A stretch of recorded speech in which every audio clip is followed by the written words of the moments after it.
आता एक मोठी बातमी आहे। चिपळूण शहरामध्ये पावसाची रिपरिप सध्या पाहायला मिळते। चिपळूणसह संपूर्ण रत्नागिरी जिल्ह्याला आज पावसाचा रेड अलर्ट देण्यात आलेला आहे आणि पाऊस अजूनही चिपळूण शहरात बघायला मिळतोय। पावसाची रिपरिप ही सुरूच आहे। रत्नागिरी जिल्ह्याला पावसाचा रेड अलर्ट देण्यात आलेला आहे।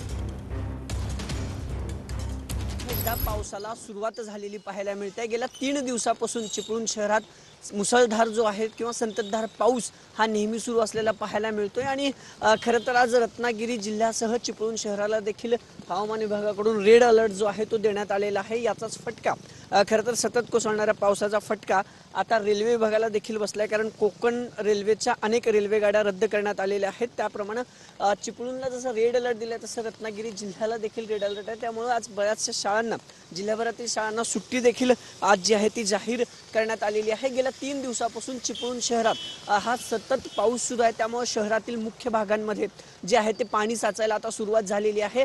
जिल्ह्यातील 3ही जी वशिष्ठ नदी आहे किंवा इतर नद्या आहेत त्या 3ही नद्यांना धोक्याची पातळी जी आहे ती ओलांडताना कुठेतरी पाहायला मिळते आणि शहरातील अनेक सखोल भागात आता खरं तर पावसाचं पाणी जे आहे ते साचायला सुरुवात झालेली आहे। गेल्या 3 दिवसापासून जो आहे तो या सगळ्या संपूर्ण शहरामध्ये जो आहे तो पावसाची संततधार सुरू आहे। कॅमेरा पर्सन तुषार नानावरेसह अभिजित पोते, TV9 मराठी, चिपळूण।